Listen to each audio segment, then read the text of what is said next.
Now, former military ruler Muhammadu Buhari has become the first opposition candidate to win presidential elections in Nigeria. General Buhari's party said his opponent, incumbent Goodluck Jonathan, had admitted defeat and congratulated him. A spokesman for General Buhari's All Progressives Congress APC, Lai Mohammed, said President Jonathan called General Muhammadu Buhari, the winner of the elections, to congratulate him. Mr. Jonathan trailed General Buhari by about 2 million votes when he conceded. There are said to be scenes of jubilation in the streets of especially the opposition stronghold. All right, we're going on to the phone now to get to speak to one of a Nigerian journalist and producer of E-News Africa in Lagos. She's Amin Bawa Allah. Good evening to you, Amin. Good evening, Israel. How are you? I'm fine, thank you. I trust you're good too. Well, yes, I'm in good spirits. I'm waiting to upload a Facebook. Immediately, INEC announces the result for Borno State that was still waiting for. Okay. Where it's the press conference. Okay. Was still waiting for. Yeah. All right, but tell me about the mood in the country. I mean, I can imagine there are lots of people jubilating, especially in the opposition strongholds. Yes, lots of people are gathered at the APC secretariat right now. We're waiting, like stage has been set for Buhari's victory speech. People are raising the flags and they are carrying brooms. In Kano State, they have started doing rallies with their motorbikes and their scooters. It's very endearing, really. Everyone is really excited that the election could be this close, and the president was even able to call General Buhari and congratulate him. So we're very happy that he was a good statesman and he accepted this gracefully.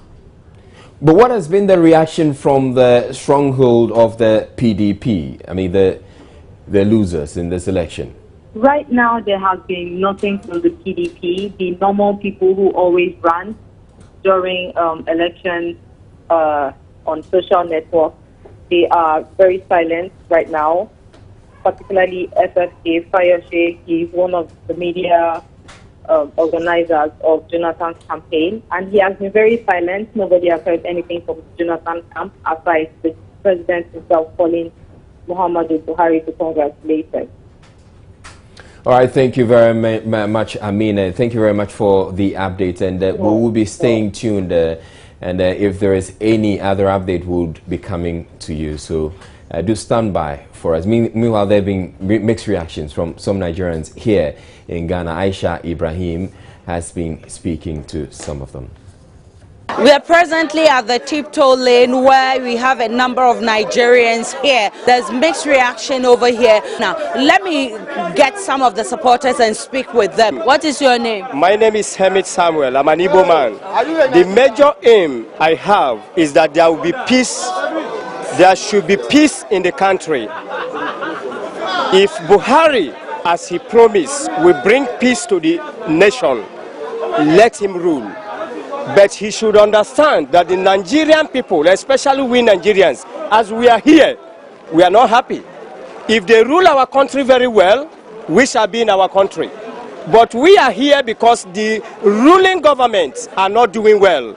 And he has been in the government before.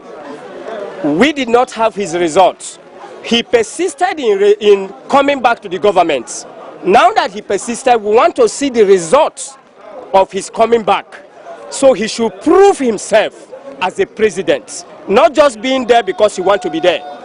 I don't believe I am APC or I am PDP. What I believe is in a leader who can lead the youths. There's a lot of Nigerians here roasting in Ghana streets, and I don't think that is the best for us. The best for us is that any person who wants to rule us should come out and support the youths. Let the youths have jobs.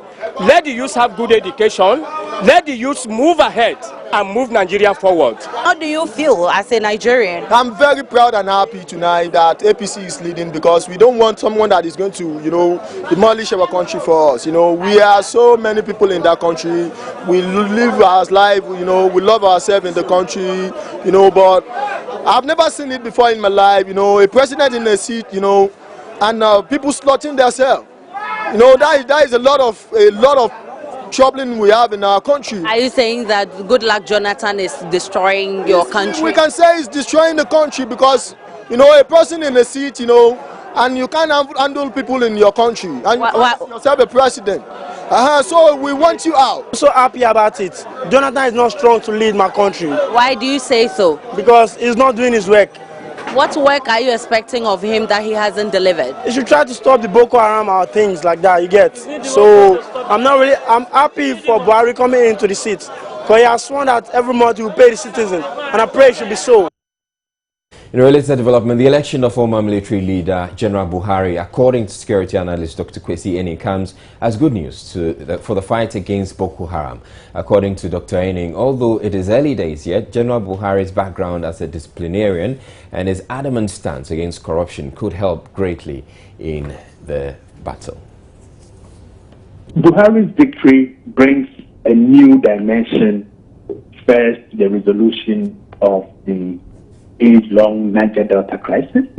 It brings a new dimension to the battle against Boko Haram, but it also brings a new dimension to corruption, and particularly military corruption.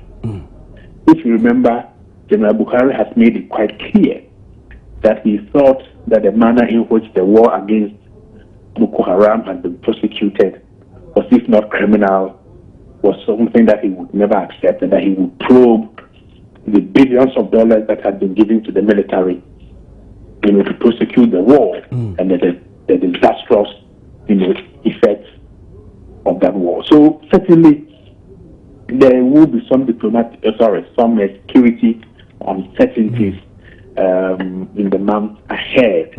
First, with respect to restructuring the military and the security forces as a whole. It's long overdue, and we need Nigeria to take its place among the community of nations as a powerful police and troop contributing country that can manage its own domestic security affairs as competently as possible.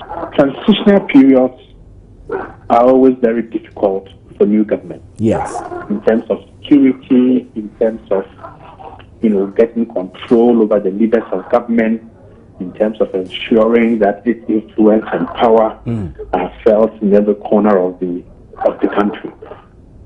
So, be that as it may, I think the nature of the relationship between Ghana and Nigeria is like small brother and big brother. Because of President Buhari's history of discipline, of control, of no-nonsense attitude to his business, we must be careful that too many corrupt people with stolen money don't see Ghana as their first port of call. That will not augur well for the relationship. Ruth Okugweni, an accredited INEC domestic observer who spoke on today's big story, said although there were a number of infractions in Nigeria during the polls, the conduct of returning officers and the general citizens who turned out to vote in their numbers demonstrated the credibility of the electoral system. Nigerians turned out in their numbers. Thousands of Nigerians. We had people who told me personally that they have never voted, but this time around they want to vote, they want their votes to count. And on the field there, you had people who, in places in Nigeria on that day, you had rain fell. You had people who found out, even under the rain, under the scorching sun, Nigerians were there trying to cast their vote. After voting, they waited up to 2 a.m., 3 a.m. as in different parts of the country. This is to tell you that gone are the days where people are laid back when it comes to governance and leadership in the country. This time around, successive governments, politicians are beginning to see that Nigerians are taking the bull by the horn. Nobody should come here and just impose a leader on us. We want to be part of the process. We want to personally put a leader there. And if at the end of 4 years, if that person is not performing, Nigerians will also decide the fate of that person. Now, you also have pockets of incidents here and there. Some people recorded cases of violence, but they were not on the massive scale. And that is about that. They weren't on the massive scale. You just have one or two snatching of ballot papers, which of course were incidents that were recorded. For each returning officer that comes with the results for each state, you find out that at the end of the announcement of results, they further give the places, the areas where the results were cancelled, where election didn't hold, because of incidents that were just beyond the control of INEC at this point. So, for me, it shows some level of credibility. Now, Alfred Woyome, the businessman embroiled in perhaps Ghana's most controversial judgment debt payout, has agreed to pay back the 51 million Ghana cedis received from the state by the end of this year. Lawyer for Mr. Woyome gave the assurance before a panel of Supreme Court justices hearing the state's request for the court to clarify its earlier ruling on the matter. The court in 2014 had ordered Waterville Holdings Limited and Mr. Woyome to return to the state money they had obtained illegally arising out of claims they made against the state in 2009. The embattled businessman was paid 51 million cedis, while Waterville received in excess of 40 million euros.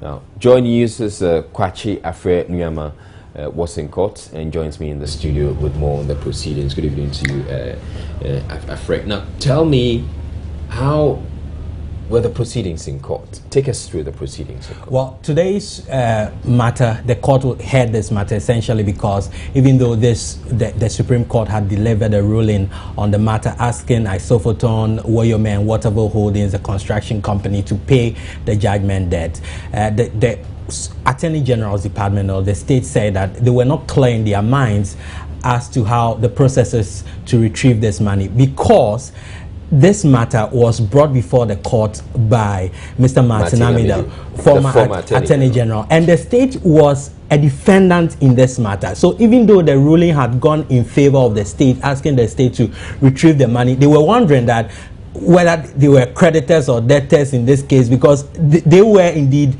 the defendants, as I said. Yeah. So all they wanted the court to do was to provide a clear path in terms of the processes once again. But lawyers for Waterville and Mr. Alfred Woyome argued that there was no need for the state to come before the court for clarity to seek guidance, because they said, and the argument that the Supreme Court was clear in that judgment 2 years ago, 2013, that the state should go after the money.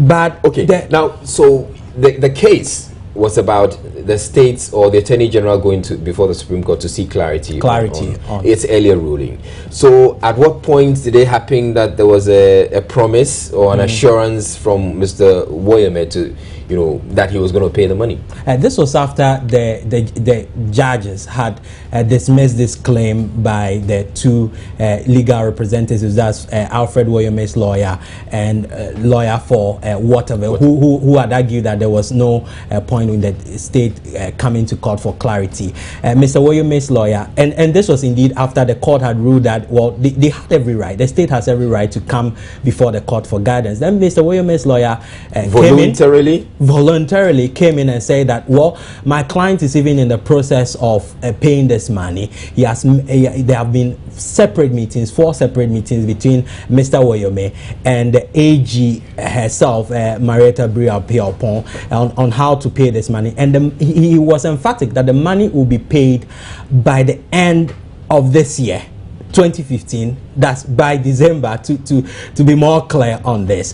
At this point, many were wondering the reaction from the judges, the panel, the 9-member panel, including Chief Justice herself, Georgina Wood, Justice Atukba was there as well. They were surprised, so they asked that, is this a promise you are making to the court? You sure you can deliver on this promise? And he said, certainly, we are on the processes, and he further indicated that a more reason Mr. Woyome was not in court today, Israel, is because he's fast-tracking the process of ensuring that he is able to make meet the money available.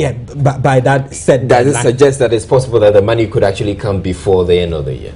That is possible, because that is the deadline he has said. It could happen before or specifically by that timeline. But I've been working out my sources at the Attorney General's department, finding out, because when you hear this, the first thing that comes to mind is whether there's been any sort of agreement in terms of a structured plan, payment plan between, especially because they said there had been previous meetings. And about 2 weeks ago, Manasseh Azure Awene, Joy News reporter, spoke to Marietta Brew Apiopon on this particular matter, and she indicated that there had been some proposals from Mr. Woyome's camp indicating that they wanted a certain payment plan, but that was not favorable to the state, so the state had rejected it. Now, my sources and officials of the AG's department are willing to comment on this matter, but they tell me that no specific arrangement has been agreed. Payment plan has been agreed between Woyome and the Attorney General. They don't even know about this end of year assurance to pay the money. And aside this meeting, which I made reference to earlier on now,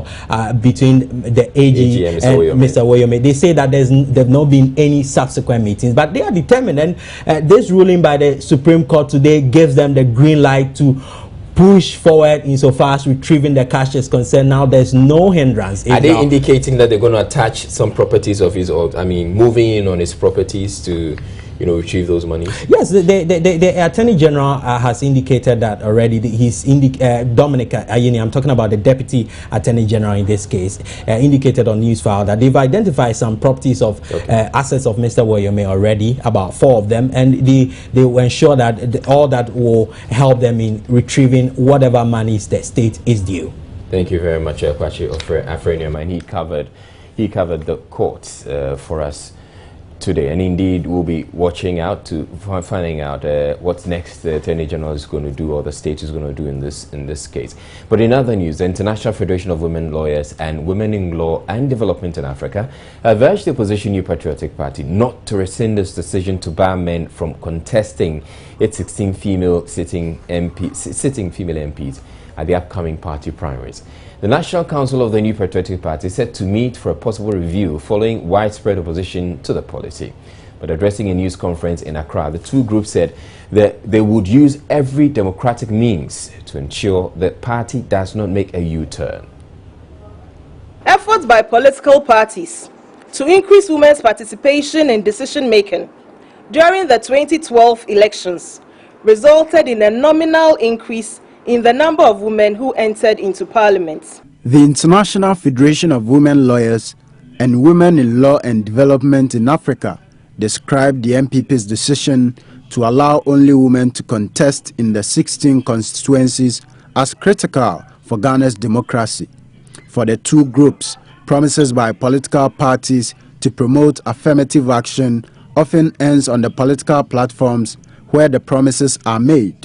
Vice Board Chair of WILDAF, Ifua Adoti, said government has a constitutional mandate to address gender imbalance in the country. Leading members of both groups said they would be disappointed if the MPP rescinds its decision on affirmative action. The MPP says its credentials is democracy. So we will be very surprised. How can you have democracy in which the minority is ruling? But that is what we have, and we've accepted it for a long time. There are more women than men in Ghana and in several other countries. This is recognized by political leaders, and so they try to correct it. Because, as we've said, affirmative action is actually not unconstitutional, and it's not illegal. All the international human rights documents that we have signed on to as a country actually says temporary special measures are not to be seen as discriminatory. Board chairperson of WILDAF, Angela Dramina Abuaje, dismissed suggestions that the move by the MPP is not only discriminatory but violates the constitution. You can't, really prevent someone from contesting because he's a man. But you see, that is what I'm contesting. The Constitution is a big document, and it has several provisions that try to reinforce each other and also balance each other out. And so if you go by the test of the Constitution, then that argument falls flat on the ground. The Constitution is actually a very pro-democratic piece of legislation. It also accepts all the international human rights instruments that we have signed on to. And so reading them together, you cannot say that there is anything unconstitutional about affirmative. The opposition New Patriotic Party is expected to meet to address concerns raised by a section of the party over the MPP's affirmative action move.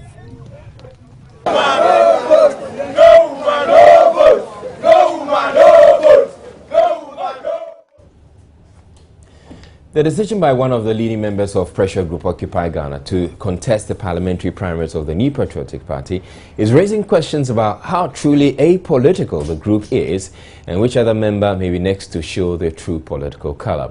Other names that have come up as likely contenders for political office are former host of Joy FM's Super Morning Show, Kojo Nkrumah, and host of the Standpoint TV show, Gifty Auntie. Now, Gifty and appear as well. Pressure group Occupy Ghana gained popularity in July 2014 when they organized a protest march to the Flagstaff House. Their march was to protest the myriad of challenges confronting the nation at the time, including corruption, stagnated development, the worsening power crisis, and a declining local currency. Occupy Ghana was joined on their demonstration by hundreds of Ghanaians who would ordinarily shy away from political demonstrations. Heckling and denying NPP flag bearer who filled at the time, Stephen Asamoah Boateng, the opportunity to join the protest appeared to have cemented the respect many had for the group as non-aligned. But recent developments have led to many questioning the real intent of the Occupy Ghana group. A leading member of the group and former chief marketing officer of MTN, George Anda, has declared his intent to contest the NPP parliamentary primaries in the Owutu Senya West constituency with the hope of unseating the incumbent Foreign Affairs Minister, Hannah Tete. He confirmed he's been nursing political ambitions since he retired from corporate life. First and foremost, I'm a Ghanaian. I'm a Ghanaian who wants to serve. There's nothing that makes Occupy Ghana as a group an MPP group. There are individuals that may have certain political or partisan associations, but that has nothing to do with what Occupy Ghana represents as a group. Occupy Ghana has said over and again that we are a political movement, but we are non-partisan. But before the surprise could settle, TV show host Gifty Auntie's name popped up as an MPP parliamentary hopeful. The broadcaster, who resigned from GBC after about 15 years to focus on her own productions and other philanthropic work, however denied she will be contesting in the NPP primaries on the AM show. We are Ghanaians, as somebody rightly said. We all have, the right to decide what we want to do with our life. If we think that politics is the way to go and how we can help, why not? I think that being a journalist is the best thing that I can do to help my society, to help my constituency, that's women and children. That's the way I want to go. So I don't know why, but it's all politics, isn't it? It's how dirty our politics is in this country. If I wanted to, I will go without blinking. But for now, that is not my ambition. It is only being speculated that former Joy FM Super Morning Show host Kojo Nkrumah is eyeing a parliamentary seat in the central region. He, however, remains tight-lipped about the report. Many were expecting the group to chide their member for his political ambitions, but leader of the group, Atani Delali, has absolved Mr. Anda of blame, saying he refused to accept his resignation. George Anda himself has since resigned from the group hours after news of his intent became public. There are other names though, such as Ken Crunchy, lawyer Edward Fable, who is also the editor of the Daily Searchlight newspaper, and Philip Addison, which came as no surprise to many because they have been partisan for a long time. As the 2016 election beckons, the true intent of many of these people will cease to remain a secret. Elsewhere, political witch hunt. That is how the national chairman of the Progressive People's Party calls what he says was the manhandling of two party officials by NACOB and BNI at the Kotoka International Airport last Saturday. The two, according to him, were detained for hours at the airport and had their urine samples taken without explanations when they arrived from a trip abroad. The PPP is unhappy with the situation and is asking for explanation from NACOB. Present at the news conference to formally complain about the incident was one of the complainants, the youth coordinator of the Progressive People's Party. Divine Nkrumah to the news team said, upon arrival at the Kotoka International Airport on Saturday night, was approached by some officials of NACOB who took his passport and ordered him out of the queue at the arrival hall. We were confronted by one guy who introduced himself as a NACOB official, and then he asked me to offload my luggage, everything, and they searched, they did it. Then I asked the guy, okay, if you are finished, can I go home? He said, you can't go, we have seized your passport. Then I asked him, how can he seize my passport? He said it's the state's property, so he has seized it.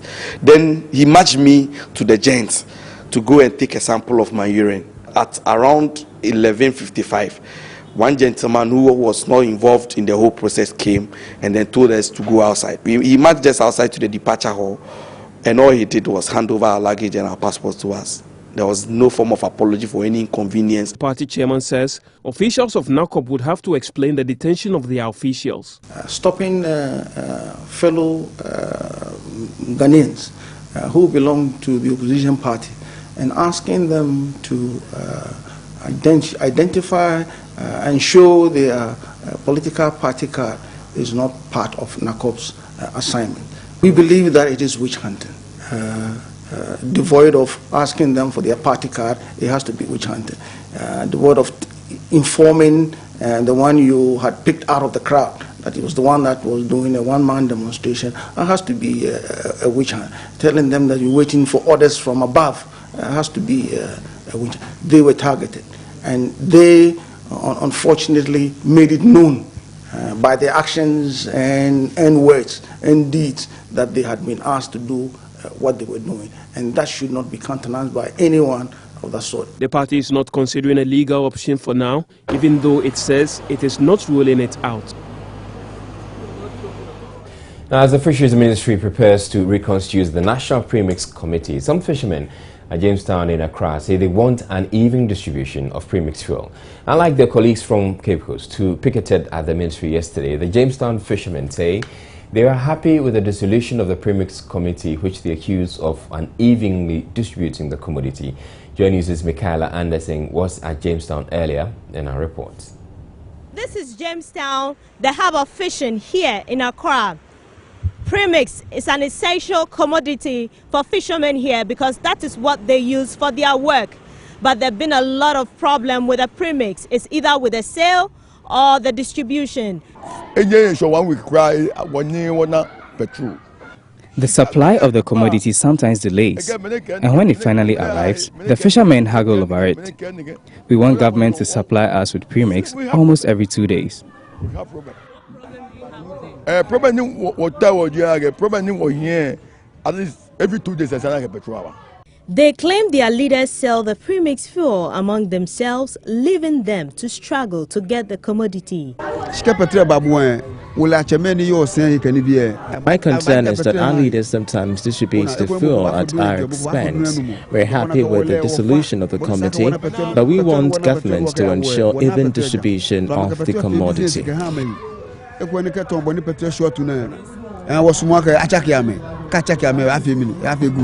They also want government to investigate delays in the supply of the commodity. Our leaders have personalized the sale of the premix, running it like their own business. We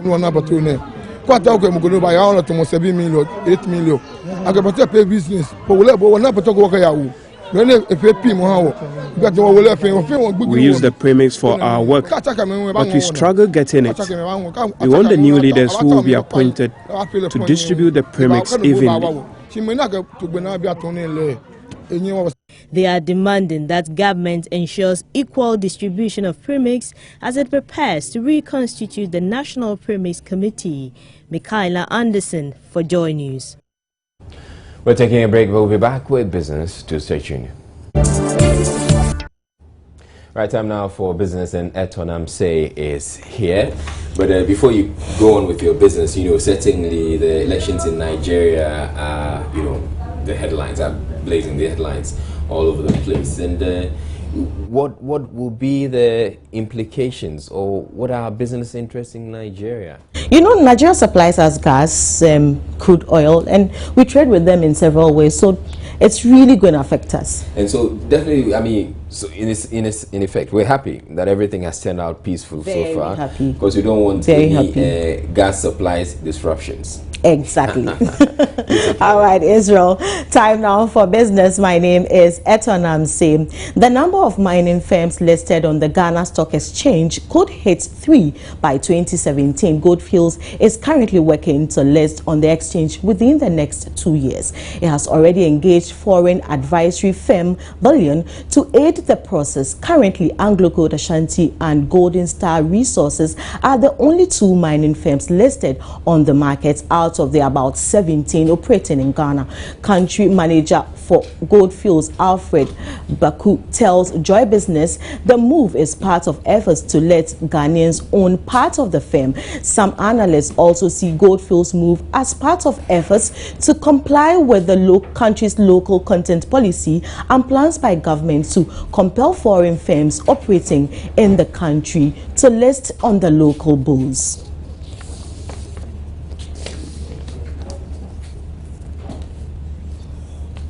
Now, Minister for Environment, Science, Technology and Innovation, Mahama Yariga, is blaming the cedi's depreciation on the country's technology deficit, which has paved way for the massive imports of gadgets. At the 2015 Technology Fair in Accra, he asked the private sector to partner research institutions to develop technologies that will reduce imports to boost the economy. Ghana has a number of technological innovations with commercial value, but the gap between their scientific achievement and commercialization remain a challenge. The private sector contends it could leverage on these technologies with commercial value if the necessary structures are in place. We want to see a situation where research work, where project work done by our students have that commercial dimension. That is why AGI is calling for marketing and publicity departments of these research institutions, such that once these projects are done, once this research work are done, they are given that commercial dimension. Institutions should be able to come to industry. I have called for the need for faculties and, for that matter, lecturers to be attached to industry from time to time. So it's not only students who are really undertaking internship, so that they can really be able to know the trend, the new trends coming on.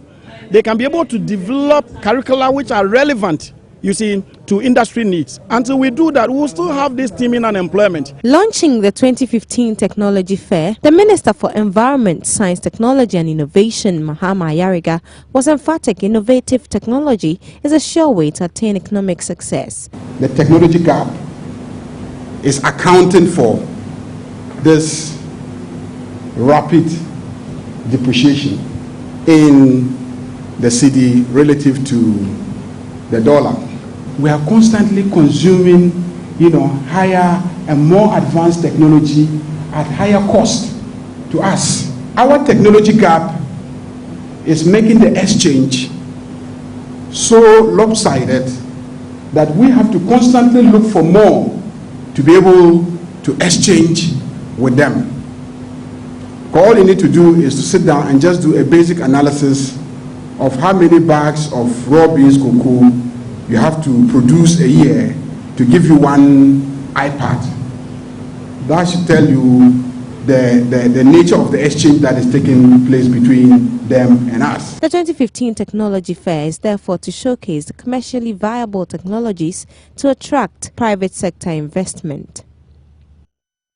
Now, managers of the Tourism Development Fund have so far collected over 10 million cedis as levy from hospitality firms in the country. Administrator of the fund, Abraham Tete, tells Joy Business his outfit has so far visited 40 establishments, out of which over 30% are charging and remitting the levy. The Tourism Development Levy is 1% of the cost payable by a patron of a tourism entity and is expected to add to the seed money that government is expected to contribute to the Tourism Development Fund. So far, we have mobilized over 10 million since we started the exercise on the 16th of February. What we're doing now is we are carrying out field visits to all the establishments to ascertain the accuracy of the records they are keeping on the levy, and as to whether they are correcting the right amount and remitting the accurate amount to the fund. Since the exercise began, we have visited over 40 establishments so far, and there are a couple of fallouts. When I talk of fallouts, meaning they are not doing the right thing, and we expect them to do the right thing, so we have sent them official notification of the gap. The problem area is the catering establishment.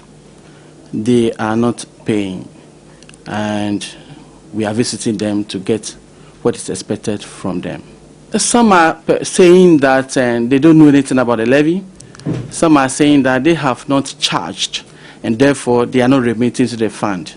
And that is not what the law says. The law says that as so long as you are in the industry, you have been certified to pay or to collect the levy, you are mandated by the law.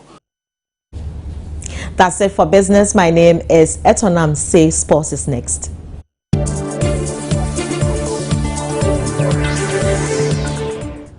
All right, so before we go, a quick run through our top stories. The opposition challenger, Muhammadu Buhari, is currently awaiting his confirmation as Nigeria's president-elect after President Goodluck Jonathan reportedly called him to concede defeat in the country's historic election.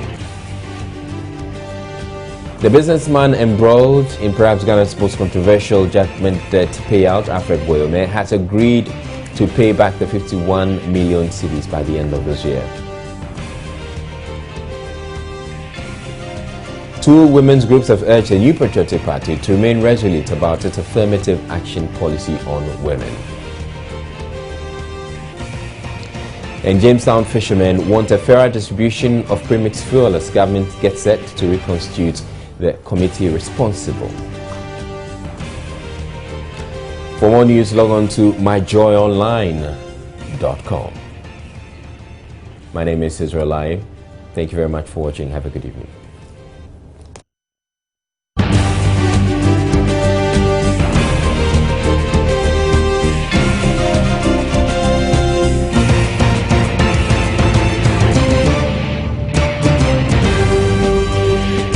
This is Joy News Prime.